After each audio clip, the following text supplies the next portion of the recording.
flies proudly on each boat. Occasionally, an Arab blessing is added, intertwined with the designs on the boat's prow.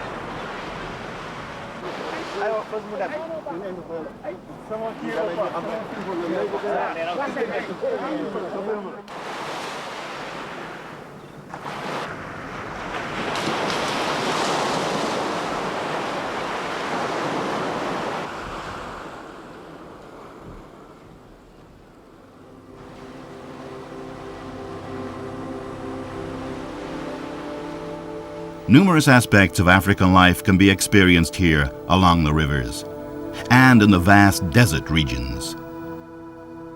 As one leaves the city and goes further inland, another world unfolds, a more ancestral Africa, a more mysterious realm. The savannah extends as far as the eye can see. Some of Africa's most beautiful natural parks, with their countless species of animals, are found here. Far from the coast, where 3/4 of Senegal's population lives, the savannah offers more difficult living conditions. Many of the inhabitants eke out a living by farming. Many possess only the most basic tools. A plentiful rainfall during the growing season is vital for bringing in a good harvest. The inhabitants of this region grow crops according to their own needs and do not always have a surplus to sell at market. To the outsider who's unfamiliar with local customs, the place women hold here may seem quite inhumane.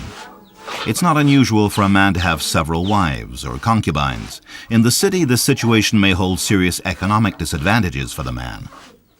However, in the more remote parts of the country, the system of sharing a husband with other women is the only way of limiting the number of pregnancies per woman. This system also allows for more hands to share domestic and farming responsibilities. Some of the most isolated villages are faced with harsh living conditions, which are made even more difficult by the insufficient water supply. In these areas, certain families live in huts whose center is open to the sky, which serves to collect rainwater.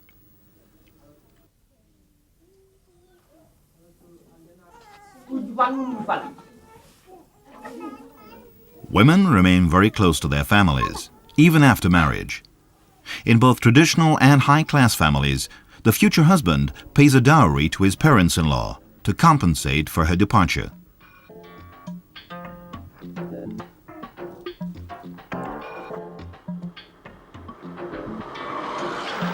This blacktop road winds along the coast and heads to one of Senegal's most beautiful cities, St. Louis.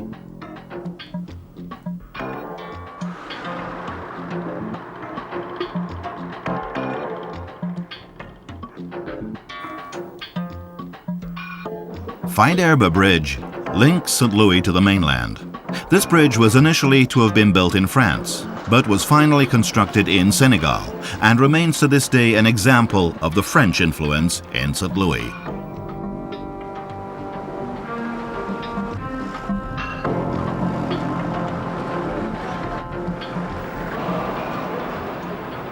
St. Louis is Senegal's third largest city and the location of the country's second most important harbor. The city is located some 265 kilometers from Dakar, only a few kilometers from the Mauritanian border. Its geographical position explains the large ethnic diversity of its 95,000 inhabitants. Located on an island in the river's mouth, St. Louis was established by French colonists in 1659 and got its present name during the reign of Louis XIV. It was the first permanent French trading post in Senegal, but its history goes back even further. The Portuguese explorer Lanzarote had been here as early as 1445, along with French merchants who had mapped this part of the coast at approximately the same time. The city's colonial architecture and buildings owe a great deal to two French governors from the last century, Baron Roger and Faidherbe.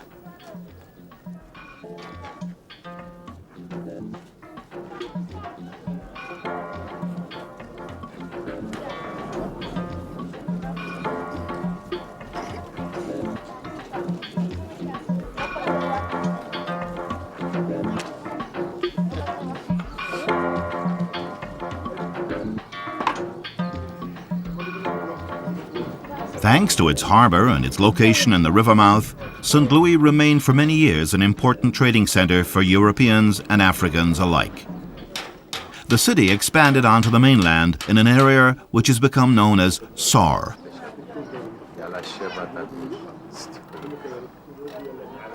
A rich variety of wildlife thrives around the river mouth. Countless species of birds live